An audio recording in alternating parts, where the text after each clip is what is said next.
Assalamualaikum warahmatullahi wabarakatuh. Alhamdulillahi rabbil alamin wa bihi nasta'inu ala umuri dunya waddin. Wassalatu wassalamu ala asyrafil anbiya'i wa afdalil mursalin sayyidina wa maulana Muhammadin wa ala alihi wa ashabihil mujahidin at-tahirin. Amma ba'du, faqala al-musannifu rahimahullahu ta'ala wa adaman nafa'a bi'ulumihi fid daraini amin amin ya rabbal alamin.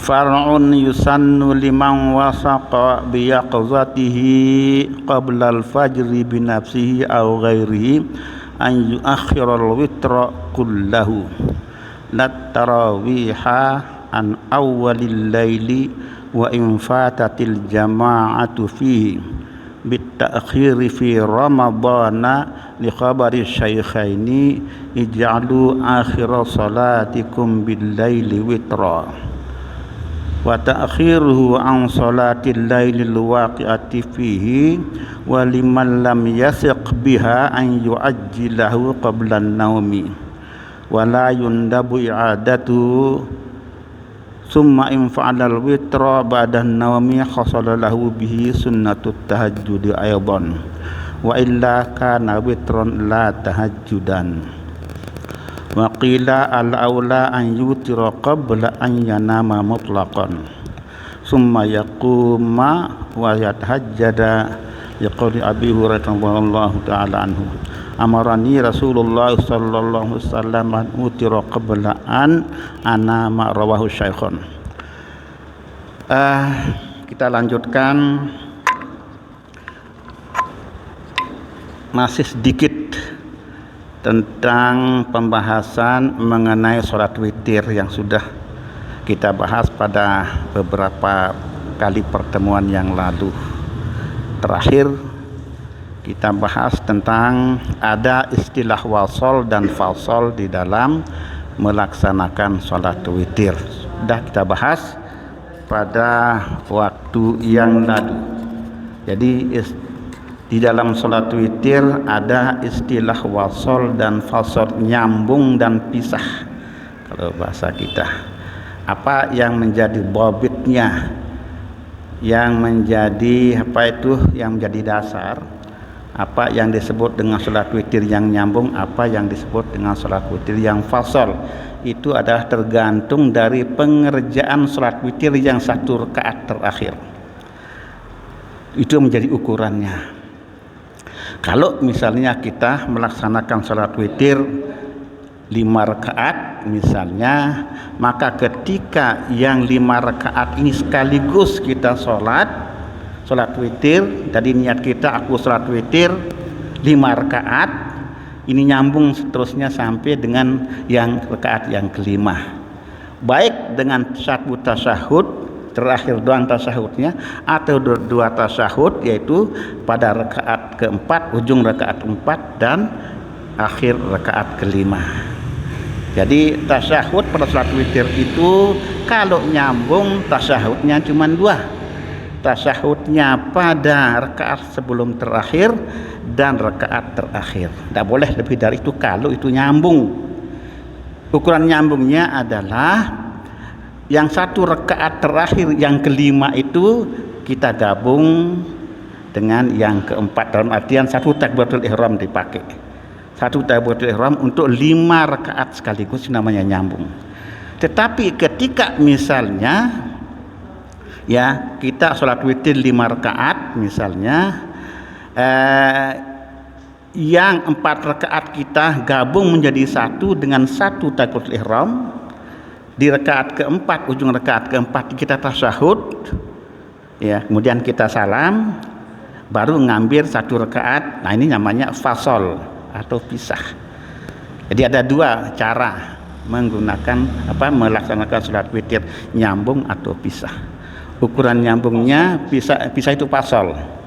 Yang nyambung itu ketika yang satu rakaat itu gabung dengan rakaat yang sebelumnya. Tetapi ketika itu pisah, maka itu dikatakan fasal. ya, yang 1 rakaat di terakhir itu. Nah, itu salah satunya yang namanya fasol. Atau fasol itu bisa saja dijadikan misalnya kalau misalnya 7 rakaat kita salat witir, ya, kemudian 4 rakaat sama 3 4-3, atau 4-2-1 boleh saja, atau 2-2-2-1 boleh. Justru yang afdal itu adalah 2-2-2-1 misalnya. Itu yang afdal justru. Nah, itu mengenai pengertian wasol dan fasol pada pelaksanaan sholat witir. Kita kan selama ini tahunya cuma 3 rakaat doang sholat, itu pun dalam bulan Ramadan. Kadang-kadang sholat witir tidak dilakukan di luar bulan Ramadan oleh kebanyakan kita. Cuma tahunya gabung dengan sholat taraweh 3 rakaat sholat witir selesai gitu. Padahal bukan itu, bukan hanya itu gitu. Sholat witir itu adalah sholat yang sangat disunatkan, dianjurkan untuk dilakukan setiap malam. Setiap malam. Rakaatnya minimal 1, maksimal sebanyak-banyaknya 11 rakaat. 1 sampai dengan 11 rakaat. Itu mengenai rakaat sholat witir. Jadi kita lakukan sholat witir itu adalah setiap malam. Ya, setiap malam. Cuma bedanya kalau bulan Ramadan itu disunatkan berjamaah. Di dalam bulan Ramadan salat witir dilakukan secara berjamaah. Tetapi di luar bulan Ramadan tidak disunatkan untuk dilakukan secara berjamaah. Itu bedanya pelaksanaan salat witir dalam bulan Ramadan dengan pelaksanaan salat witir di luar bulan Ramadan. Dalam bulan Ramadan itu disyariatkan, disunatkan untuk dilakukan secara berjamaah. Sementara di luar bulan Ramadan kita tidak disyariatkan untuk melakukan salat witir secara berjamaah. Nggih, sila.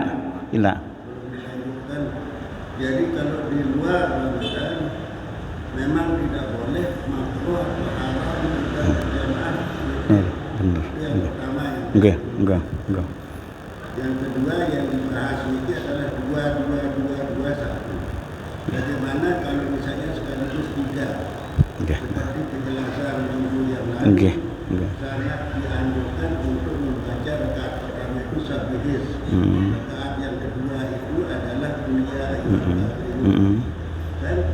Nah, kalau dia misalnya 3 rakaat sekaligus, boleh enggak terus kita baca apa yang Iya, baik. Tidak apa-apa, sudah kita bahas pada minggu yang lalu. Baik, tidak apa-apa, tapi kita ulang supaya jelas. Iya. Melaksanakan sholat witir khusus yang 3 rakaat ini alternatifnya 2-1, 2 rakaat salam, 1 rakaat salam, dan itulah yang direkomendasikan oleh syariat. Itu dulu. Nah, kalau langsung 3 rakaat boleh enggak? Boleh. Cuma ulama mengatakan itu makruh, hukumnya kita nyambungkan menjadi 3 rakaat khusus untuk yang 3 rakaat ini. Itu hukumnya makruh. Tapi sah kalau kita lakukan, itu sah. Nah, sekarang bagaimana kalau 2-1? Boleh saja. 2 dalam artian wasal di rakaat kedua, ujung rakaat kedua kita tasyahud, kemudian di terakhir kita tasyahud. Boleh saja. Cuma yang terbaik adalah kita laksanakan 2 rakaat salam, naik lagi 1 rakaat salam. Nah, pertanyaan tadi adalah bagaimana kalau umpamanya melaksanakan sholat witir 3 rakaat sekaligus. Dengan rakaat pertama baca surat Sabbihisma rabbikal a'la, rakaat kedua adalah Qul ya ayyuhal kafirun. Itu yang warid dari Rasulullah. Rakaat ketiga apa yang dibaca? Yang kita baca tetap adalah Qul huwallahu ahad, Qul a'udzu birabbil falaq, Qul a'udzu birabbin nas. Baik itu dilakukan secara fasal maupun secara wasal. Jadi boleh, dan itu adalah justru yang diutamakan. Itu yang kita utamakan. Yang lain juga boleh sih, boleh. Cuma karena itu adalah rekomendasi dari Rasulullah, kita ikut apa yang dilakukan, yang direkomendasikan oleh syariat yang berasal dari Rasulullah. Itu yang kita utamakan. Boleh yang lain juga boleh. Dari sisi bolehnya. Tetapi ketika itu adalah anjuran dari Rasulullah dan itu yang disanakan Rasulullah, maka itulah yang kita pakai. Sepanjang tidak ada halangan yang syar'i, itu yang kita utamakan, cara yang itu yang kita pakai. Jangan pakai yang lain begitu. Jadi yang 3 rakaat itu ya rakaat sabbihisma rabbikal a'la pada rakaat pertama, dan yang kedua qul ya ayyuhal kafirun, yang pada rakaat ketiga adalah qul huwallahu ahad, dan seterusnya. Itu yang sesuai dengan apa yang dikerjakan oleh Rasulullah ketika beliau melaksanakan salat witir 3 rakaat. Ini Niki, jelas Niki? Niki, sila. Oke. Terkait dengan pertanyaan tadi, karena ini pernah kita diskusikan juga di masjid sebelah. Ada pendapat yang mengatakan bahwa yang namanya witir itu kan gasal benar. Kalau dikerjakan dua atau 4 1, itu kan berarti kita mengerjakan sholat sunat genap namanya. Benar, bagus sekali. Benar. Lalu kalau memang harus dipisah begitu, bagaimana lapas niatnya? Pertama. Yang kedua, kalau yang dilaksanakan 3 sekaligus atau wasol, yang makruh itu cara melaksanakannya atau sholatnya yang makruh? Jadi jawab yang terakhir, cara melaksanakan yang 3 secara wasol itu yang makruh menurut ulama. Di sini adalah menurut kitab Fathul Mu'in itu mengatakan seperti kitab-kitab yang lain. Jadi melaksanakan wasol sekaligus itu dikatakan makruh, dihukumkan makruh. Bukan para ulama. Pelaksanaannya itu kalau sholatnya lain cerita, bukan. Jadi pelaksanaan yang kita lakukan 3 rakaat secara wasol sekaligus itu makruh. Sebaiknya itu kita hindari, jangan pakai yang begitu. Cara yang itu jangan kita pakai gitu. Bagaimana yang kita pakai? Yang kita pakai adalah yang bagus adalah 2-1. Yang tadi itu adalah kaitannya dengan niatnya. Baik, bagus. Kalau 2 kan itu gasal, padahal genap. Padahal sholatnya sholat gasal. Nah, yang gasal itu namanya adalah 1, 3, 5, 7, 9 dan 11. Bagaimana kalau umpamanya kita lakukan 2-1, 4-1 atau 2-2-1? Niatnya apa? Kan gitu. Niat untuk melaksanakan sholat witir, dan itu yang 2-1 atau 4-1 atau 2-2-1 itu yang 2-2-2 itu atau 2-1 atau 4-4-1, yang 4-2-2 dan sebagainya ini disebut sholat bagian dari witir. Sholat bagian dari witir, maka niat kita adalah usolli sunnata minal witri. Minal, harus ada minalnya, bagian dari witir, bagian dari sholat witir. Yang 2 rakaat juga begitu.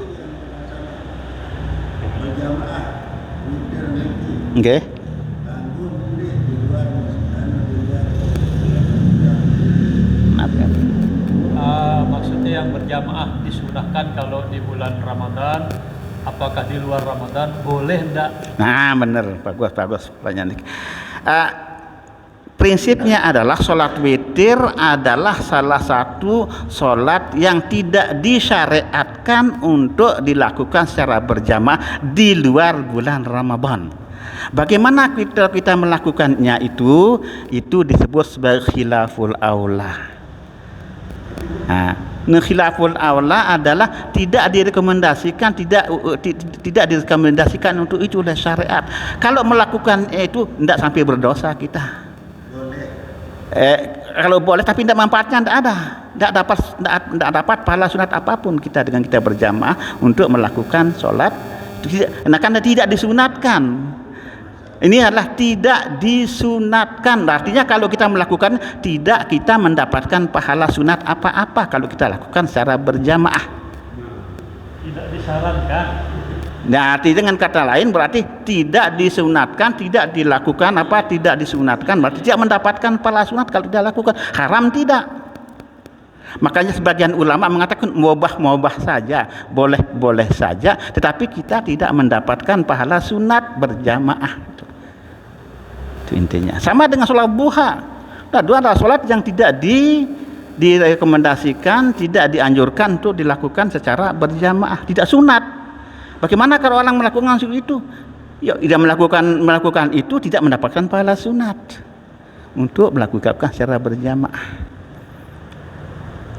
Nah, tapi haram tidak. Itu maksudnya. Tapi kan itu tidak dapat apa-apa kita. Ya. Tidak dapat apa-apa. Iya, mau telah doang, mau telah berjamaah. Iya, itu maksudnya. Jadi semua sholat yang tidak disyariatkan, tidak dianjurkan untuk dilakukan secara berjamaah, apa istilahnya, boleh-boleh saja, ya. Kita paling mengatakan mubah, katanya mubah dilakukan secara, tapi tidak mendapatkan pahala sunat kita. Gitu. Ya, tidak mendapatkan pahala sunat. Nah, ini kita yang jelas nih. Ya, jadi itu. Ya. Jadi kalau tanya melakukan itu, bukan haram, bukan. Bukan makruh juga bukan. Yang niat.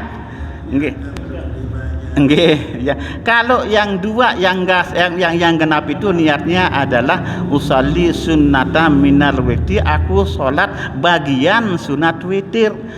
Yang 2 rakaat, kalau 2 rakaat, yang 4 rakaat ya 4 rakaat. 2 atau 4 atau 6. Ada minal. Yang kalau yang 1 jak witir, atau 3 sekaligus itu witir, 5 sekaligus witir. Usalli sunnal witri 5 rakaat misalnya, salat witir 5 rakaat, salat witir 3 rakaat kalau nyambung, atau aku salat witir 11 rakaat kalau nyambung sampai 11. Tapi ketiga misalnya mau 10 satu, nah yang 10 itu satu takbiratul ihram, aku sholat bagian sunat witir 10 rakaat. Yang sisanya 1 itu aku sholat witir 1 rakaat. Witir kita bilang bukan, dan boleh juga bagian sholat witir, karena itu bagian sholat witir juga yang 1 rakaat. Katanya di dalam Nihayatul Zain. Ya, jadi boleh kalau yang 1 rakaat itu, ya itu kita katakan adalah bagian sholat sunat witir atau sholat witir, boleh mana-mana yang kita pakai. Jelas niki? Itu dia. Masih ada yang belum jelas, supaya tidak ragu-ragu dalam ibadah. Ibadah tidak boleh ragu kita, ya harus jelas, ya apa yang kita lakukan berdasarkan syariat. Baik. Nah, itu kaitan itu yang tentang sholat witir yang belum kita bahas yang selanjutnya. Tetapi ingat yang kebetulan ingat, ada pertanyaan pada beberapa waktu yang lalu yang terkait dengan pelaksanaan sholat sunat itu yang afdal di mana, di rumah apa di masjid. Ada pertanyaan itu belum kita jawab pada waktu itu. Yang petik dari kitab At-Taqriyatus Sadidah fil Masailil Mufidah yang dikarang oleh Syekh Hasan Al-Qaf, beliau menyatakan pada umumnya, pada dasarnya al-afdalu fi jami'in nawafili antakuna fil baiti. Kebanyakan sholat sunat itu afdal untuk dilakukan di rumah, kebanyakan. Tapi tidak semua. Ada sholat sunat tertentu yang justru afdalnya dilakukan di masjid. Nah, itu dia. Nah, jadi di sini dikatakan bahwa untuk sholat sunat itu sholat sunat kita lakukan itu kebanyakan itu afdal untuk kita lakukan di rumah. Nah, di sini illa sunnatal ihrami, kecuali ada beberapa sholat sunat tertentu. Yang pertama katanya beliau adalah Hasan Al-Qaf, yang pertama adalah sholat sunat ihram, yang ketika kita mau mengambil niat, ya mengambil niat untuk miqat, itu sebaiknya sholat sunat ihram itu kita lakukan di masjid. Kalau kita lakukan ketika kita mau umroh, kita ambil miqat di Masjid Aisyah di Tanaim. Nah, jadi kita sholat sunat ihram terlebih dahulu kan. Di sholat sunat ihram itu kita lakukan di Masjid Aisyah di Tanaim. Itu maksudnya. Atau kalau misalnya kita mau ihram mengambil miqat di Ji'ranah. Nah, itu juga sama kita lakukan di Masjid Ji'ranah. Dan perlu kita ingat bahwa Masjid di Ji'ranah itu adalah miqat yang dilakukan oleh pernah Rasulullah melakukannya. Makanya lebih afdal dibandingkan dengan mengambil miqat di Tanaim. Makanya tapi yang dekat kan Tanaim dari Masjidil Haram. Tetapi sebisa-bisanya kita berupaya untuk paling tidak satu atau beberapa kali, kalau kita mendapatkan kesempatan untuk umrah beberapa kali, kita ambillah satu atau beberapa kali di Ji'ranah. Karena memang Rasulullah melakukan itu di sana. Sementara kalau di Tanaim, Aisyah yang disuruh ke sana. Ya, Aisyah ambil miqat umrah di Tanaim. Nah, itu makanya masjid di Tanaim namanya Masjid Aisyah. Masjid Aisyah namanya. Nah, itu. Jadi kalau mau kalau mau melakukan umrah untuk salat sunat ihramnya kita lakukan di masjid. Nah, di masjid. Kalaupun tidak di sana kan, dari sana misalnya bisa tempat lain asalkan di masjid. Kan yang namanya ngambil miqat itu kan di luar tanah haram. Ya, mana-mana boleh. Tapi sebaiknya di masjid kita lakukan. Kemudian apa lagi? Salat sunat tawaf. Salat sunat tawaf adalah salat sunat yang kita lakukan setelah tawaf. Di masjid jelas. Tapi kalaupun misalnya tidak kesempatan di sana, boleh di yang lain, tempat yang lain, di rumah juga boleh. Tapi afdal di masjid. Itu masjid yang lain yang di luar Masjidil Haram. Itu maksudnya. Jadi tidak harus Masjidil Haram. Kalau misalnya kesempatan di Masjidil Haram, itu yang paling bagus. Ya.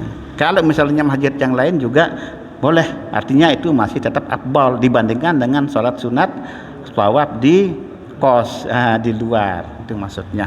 Nah, terkait dengan tempat ini, dengan afdaliyah ini yang perlu yang sampaikan adalah di dalam melaksanakan sholat, ya, di dalam melaksanakan sholat, baik sholat fardu maupun sholat sunat, itu ada beberapa afdaliyah tertentu, baik afdaliyah itu yang berkaitan langsung dengan pelaksanaan sholat itu sendiri, maupun afdaliyah yang tidak langsung dengan pelaksanaan sholat itu sendiri.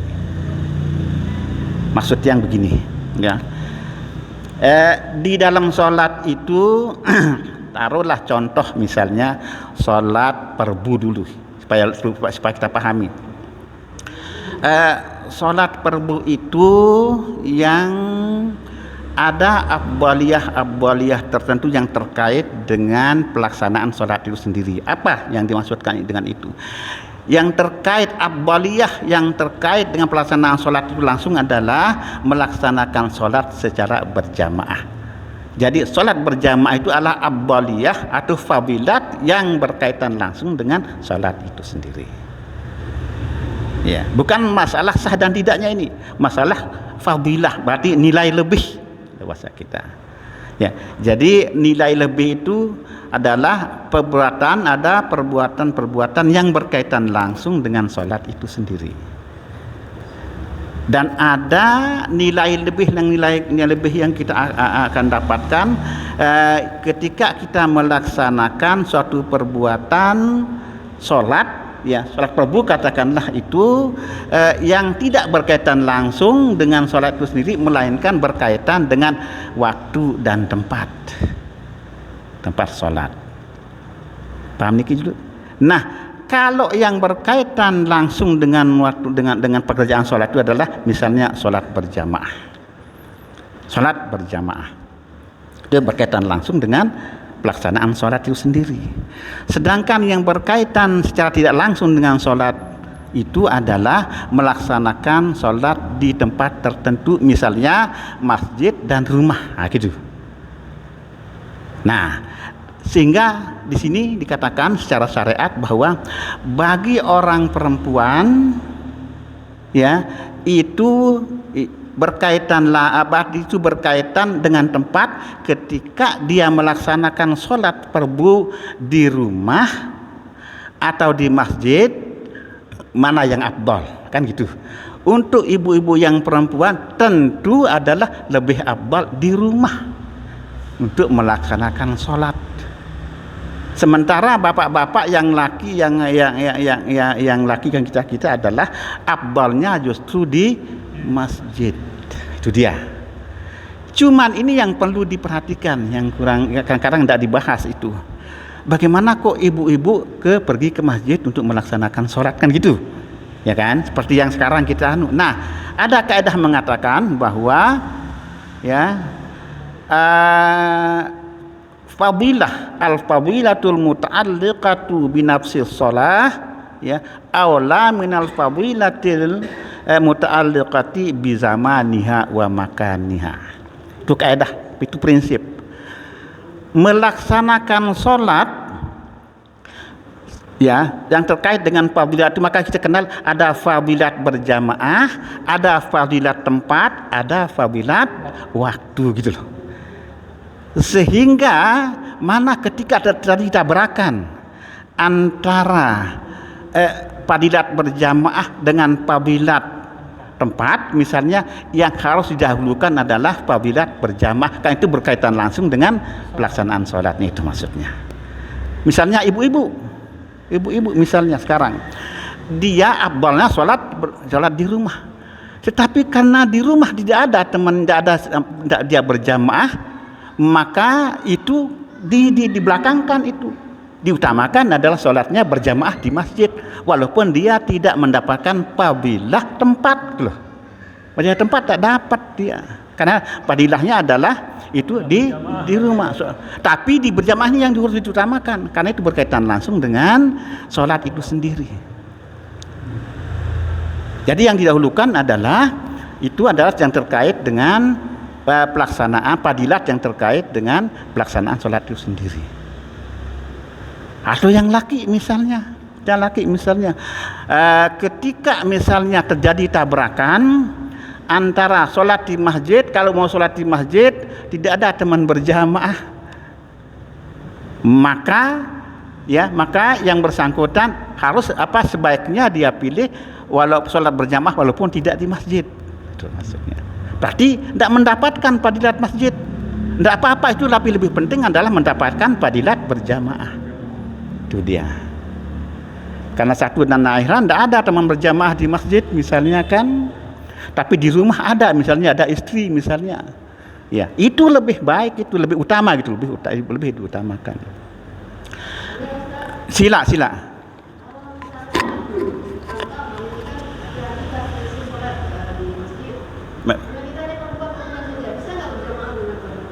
anak apa kan? Enggak jelas. Berjamaah dengan sesama perempuan. Oh, terus pertanyaan. Kita jalan di masjid, jadi kita sama Oke. Di kantor atau di rumah gitu? Nggih. Nggih di kantor, nggih, benar betul. Di kantor dengan sesama perempuan, karena di masjid sudah kebudakan. Nggih. Apakah lebih utama kita berjamaah di kantor Daripada atau di masjid? Di kantor apa di masjid? Itu tadi kan pertanyaannya, berarti pelungguh mendapatkan dua fadilat sekaligus. Fadilat bukan di masjid, tapi fadilat di rumah atau di kantor. Dan fadilat berjamaah dua sekaligus. Tetapi ketika misalnya ada yang perempuan berjamaah di masjid, tidak mendapatkan justru fadilah tempat, yang dia dapatkan adalah fadilah berjamaah. Lebih baik berjamaah tapi di rumah, di kantor. Iya, kalau memungkinkan, kalau bisa itu adalah di rumah berjamaah yang ibu-ibu. Tetapi masalahnya kan tidak semua ibu-ibu punya kesempatan berjamaah di rumah, tidak ada temannya. Itu tapi ketika itu yang terjadi, maka itu yang lebih utamakan adalah sholat berjamaah di masjid ketimbang di rumah tidak ada temannya berjamaah, kan gitu. Enggak, sila.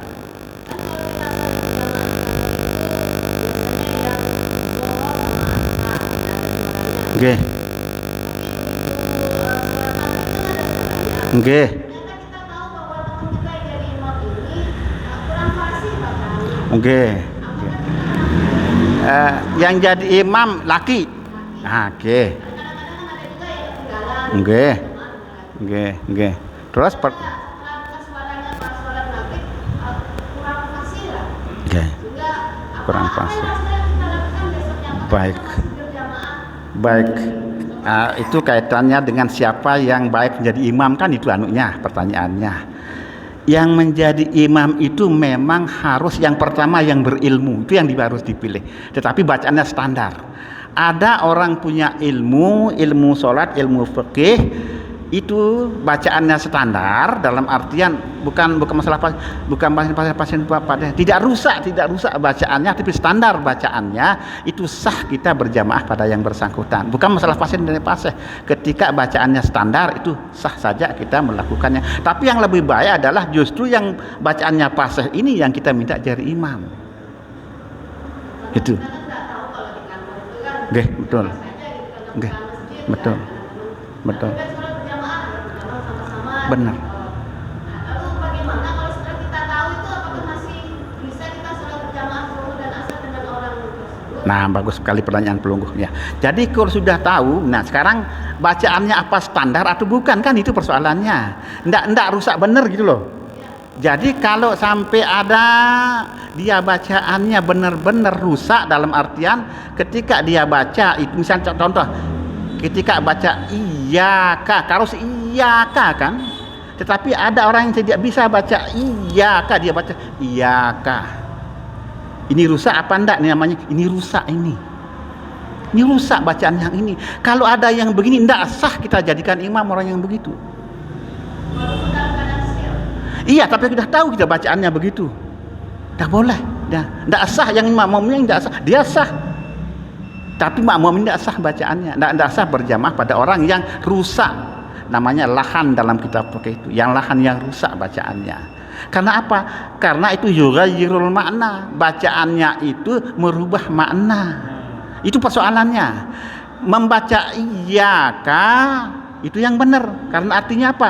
Iyyaka hanya dikaulah na'budu yang kami sembah. Hanya dikaulah artinya. Kalau iyyaka. Tapi ada orang yang tidak bisa atau lale itu tidak mau baca iyyaka, dia baca iyyaka na'budu. Nah, ini sudah beda itu artinya. Apa artinya kalau iyyaka? Iyyaka dalam bahasa Arab namanya beduk. Arti iyyaka beduk itu. Apa artinya kalau iyyaka na'budu? Apa artinya? Beduk tempat. Beduk yang kami sembah. Rusak itu bacaan itu. Na'udzubillah, itu makanya rusak. Nah, kalau yang begini ini tidak boleh kita jadikan imam orang yang begitu. Harus wajib, bukan hanya harus, wajib kita. Makanya imam itu harus benar-benar yang bacaan yang bagus. Bacaan yang merubah makna. Yang bacaan yang merubah makna, yang merubah arti, yang tidak boleh. Kita tidak tahu, kan dengan kebetulan dia ikut sholat maghrib Ya, bersama. iya. Kita tidak tahu selama ini. Kalau tidak tahu kita ikut tidak masalah. Sudah selesai, sudah itu. Tapi kalau kita tahu pekerjaannya begitu, apa bacaannya begitu, tidak boleh lagi kita berjamaah untuk orang yang begitu. Bukan hanya boleh, tidak sah hukumnya pada berjamaah pada orang yang rusak bacaannya. Itu dia. Nah, ini salah satu contoh itu. Iyyaka dalam bahasa Arab itu artinya beduk, gendang. Iya, gendang.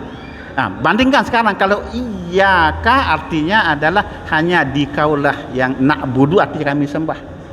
Sekarang kalau iyyaka na'budu, beduklah yang kami sembah, gendanglah yang kami sembah, kan rusak itu. Ini namanya lahan yang yughayyirul makna, yang itu tidak sah orang jadi imam yang itu. Bagaimana kalau sholatnya dia? Kalau dia memang tidak bisa bunyikan iyyaka, dia itu sah sholatnya bagi dia doang, tidak boleh jadi imam. Karena makmum ini yang tidak sah sholatnya, dia sah. Karena memang itu aja yang dia bisa kan. Tidak mungkin kita rubah. Sah kalau dia untuk kalangan, untuk dia sendiri sah. Kalau saya pernah kali juga ketemu, dia jadi imam, huruf-hurufnya tidak tepat cara bacanya. Nah, tidak tepat dalam apa merusak makna atau tidak, kan itu menjadi pertanyaannya. Ada yang tidak tepat, kurang tepat, misalnya yang mirip-mirip gitu loh. Nah, tidak rubah ha. Itulah itu merubah makna kalau itu. Nah, ra jadi ja. Contoh laji, tidak boleh itu. Ya. Misalnya pas lagi sholat itu, apakah kita wajib Berhenti tidak sah orang bagaimana? Berhenti. Makanya yang jadi imam itu harus dipilih mereka yang benar-benar standar lah. Kalau tidak misalnya pas benar tapi standar bacaan, tidak sampai ada yang berubah arti. Itu dia, paham niki? Itu kaitannya dengan imam. Kemudian apalagi sholat yang di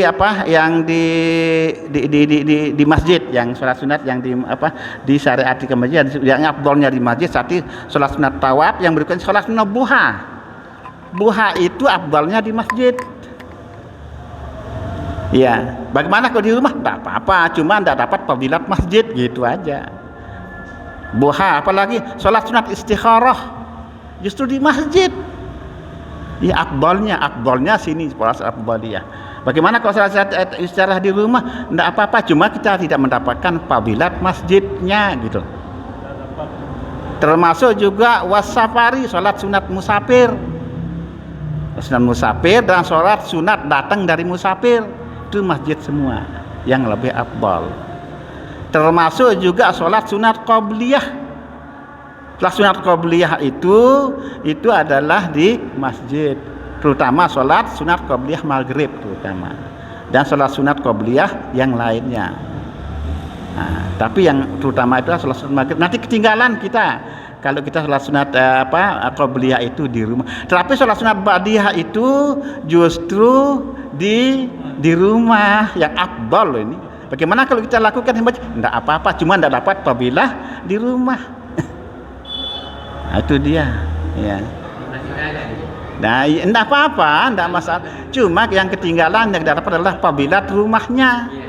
Ya, fadilat rumah yang tidak dapat. Ya, justru. Ya. Wa idza kana itu yang terkait dengan itu sholat-sholat sunat tadi. Kalau sholat sunat witir kan masuk di mana dia, Pak? Sunat witir. Nah, kalau sholat sunat witir itu kalau kan ada disebutkan di sini itu adanya di rumah.